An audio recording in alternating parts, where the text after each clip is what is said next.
In the growing city of Akanu, there stood a massive church with bright lights and powerful loudspeakers that echoed across the streets every Sunday morning.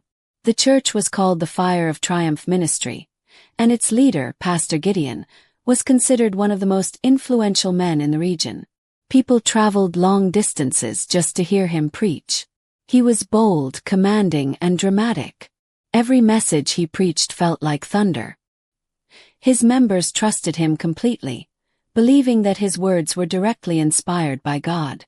But beneath the surface of his confidence and charisma was a man with deep connections to powerful politicians, connections that no one in the church suspected. Pastor Gideon lived in luxury, a grand mansion, multiple cars, and security guards. His members often wondered how he afforded such wealth, but whenever anyone asked, he would laugh loudly and say, "When you serve God faithfully, God rewards you openly." The congregation cheered every time. What they didn't know was that behind closed doors, Pastor Gideon received frequent visits from high-ranking political figures. These men arrived late at night, knocking quietly on his private door, carrying envelopes stuffed with money. "Pastor," they whispered, "we need your help. Your influence is powerful. Guide your members in our direction." And Pastor Gideon always smiled and agreed.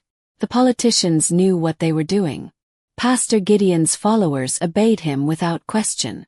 If he said the sky was green, they would repeat it the next morning. If he declared that their suffering had a holy purpose, they would endure hunger without complaint. So the corrupt politicians used him as their mouthpiece. "Tell them the current hardship isn't our fault," they instructed. "Tell them to blame the previous administration, blame imaginary enemies, blame anybody except us." Pastor Gideon nodded. "Consider it done." On Sunday morning, Pastor Gideon kicked off his plan. He stormed onto the stage with dramatic footsteps and shouted, "Children of God! The reason the economy is tough is because of the people who ruled before. The suffering you feel today is not from our beloved leaders. No, it is from those who brought curses to this land." The congregation shouted, "Amen." He continued, "Anyone who speaks against our current leaders is possessed by the devil." The church roared in agreement. Fear and manipulation worked perfectly. Slowly, the members developed deep hatred for anyone who questioned the present leadership. They insulted neighbors. They blocked friends. They spread rumors. They refused to listen to reason. Pastor Gideon had successfully planted seeds of bigotry, the kind that made people blind to truth. Every Sunday he reinforced the message. Blame the past. Praise the present. Do not use your brain. Use only your faith. And the politicians continued to smile in satisfaction.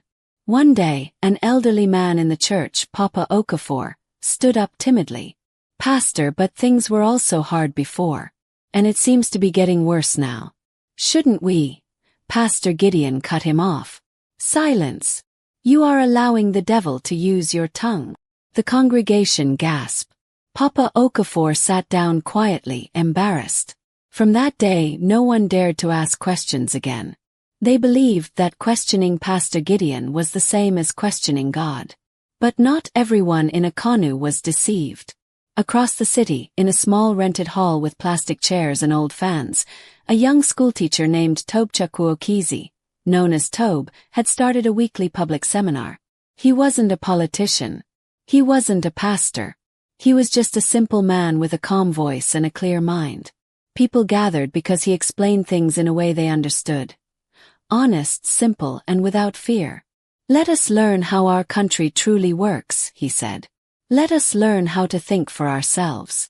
At first, only a handful attended his sessions. But gradually more people came. Students, traders, Okada riders, civil servants, ordinary citizens seeking answers. Tobe explained inflation, unemployment, corruption, and national policies using chalk and a small whiteboard. "If you are suffering today," he said gently, "it is not because of people who ruled years ago. It is because of decisions being made right now." The listeners murmured in agreement. Some had never heard such clarity before. One day after a seminar, a woman approached Tobe. My pastor says the suffering is from the past leaders, she said. But it doesn't make sense. Why would we still be suffering this much now? Tob smiled kindly. Because suffering has nothing to do with past or future leaders. It has to do with the present actions of those in power. It is okay to respect your pastor, but God also gave you a mind. Use it. She nodded slowly. Something inside her shifted. Word about Tob spread quietly through the city. Some people called him the light of Akanu. Others called him the teacher who opens eyes. As the seminars grew, some church members of the Fire of Triumph ministry began attending secretly. They compared the facts Tob shared with the words Pastor Gideon preached. The contrast was shocking. For the first time in years, they began to question things they once accepted blindly. One Sunday after service, a group of members approached Pastor Gideon. "Pastor," a young man said, "we want to understand how the present leadership is innocent when people are suffering more than before. Shouldn't the leaders now take responsibility?" Pastor Gideon's face turned red. "You dare question me," he shouted. "I speak for God. You are becoming rebellious." But the members no longer looked afraid. They exchanged glances, confused and uncomfortable. Pastor Gideon realized something dangerous was happening. His control was slipping. The politicians he worked for called him at midnight. "Pastor, why are the people beginning to question things? Fix it." He panicked. I will, he promised.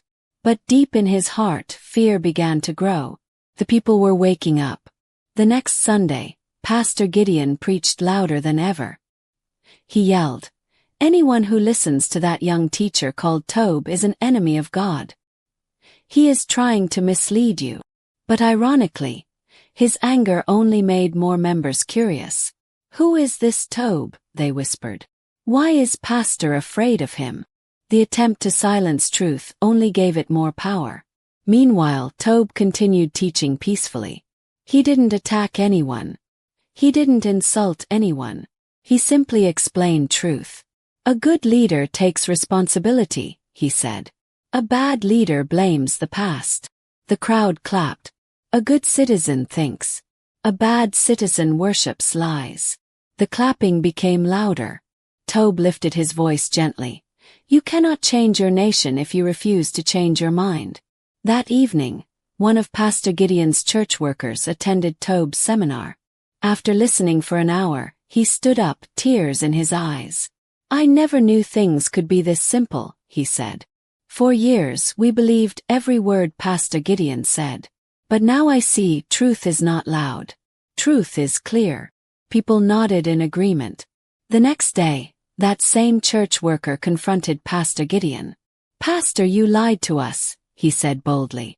Pastor Gideon's eyes widened. "Me? How dare you?" the worker interrupted. "Tob showed us facts. Real facts.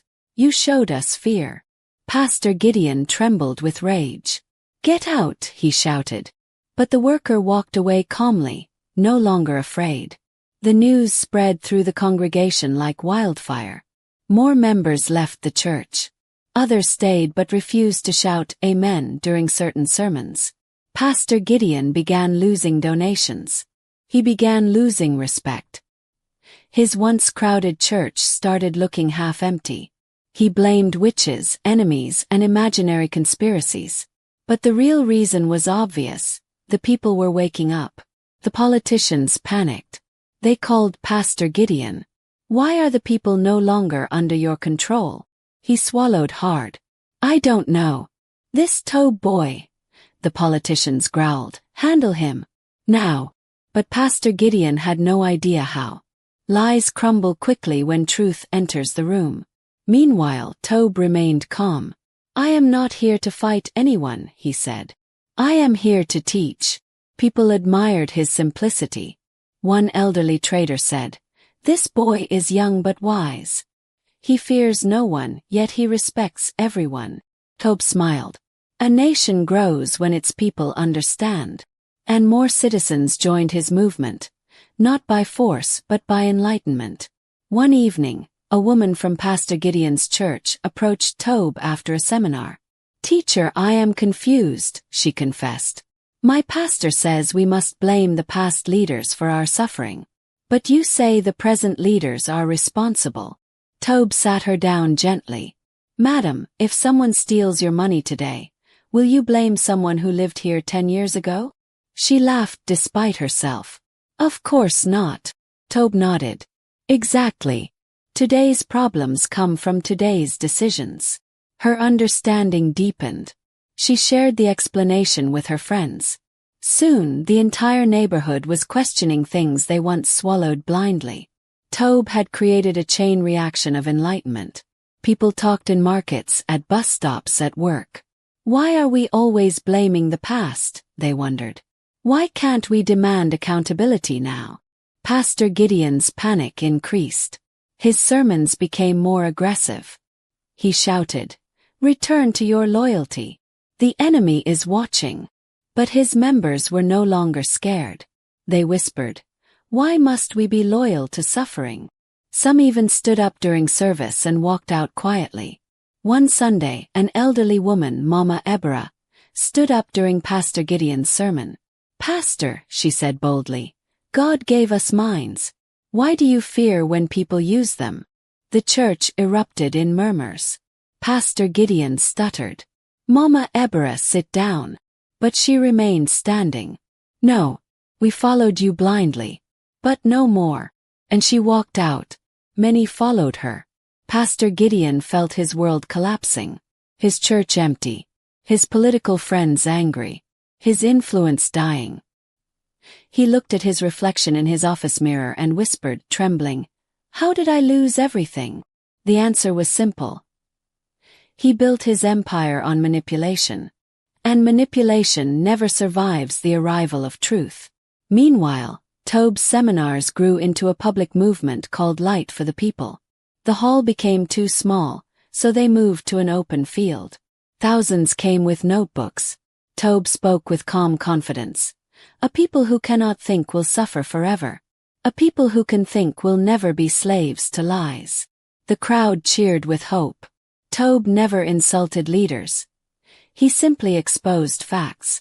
"It is not disrespectful to demand accountability," he explained. "It is your right." Men and women nodded. Even youths who once didn't care about national issues began to pay attention. Something new was happening in Akanu. A quiet revolution of the mind. One day, Tob received a message from a group of young people. "Teacher, we want to start community reading groups," they said. "Teach us how to teach others." Tob smiled warmly. This is how a nation changes, one mind at a time. Soon reading groups spread across the city. No loud protests, no violence, just wisdom spreading peacefully. Pastor Gideon finally realized the truth. His influence was gone forever. One morning, he entered his church and found only 5 members. His voice echoed in the empty hall. He sat on the stage, covering his face with his hands. "I should have taught truth," he whispered. "I should have led with integrity. But regret always comes late." On the other side of the city, Tob addressed a massive gathering. "Many of you came here confused," he said. "But now you understand the power of truth. Never let anyone, pastor or politician, control your mind." The crowd shouted in agreement. He continued, "A nation changes when its people stop worshipping lies." Kanu City transformed. People became wiser. Leaders became more cautious. Knowing citizens were now enlightened. Churches preached more responsibly. Conversations became honest. And Tob, the quiet teacher, stood under the evening sun, watching people discuss ideas with bright eyes. A woman approached him and said, "Thank you. You opened our minds." Tob smiled. "No," he replied. "You opened your minds yourselves. I only turned on the light." And with that, Akanu entered a new era. An era where truth finally had a voice, and the people finally had their freedom.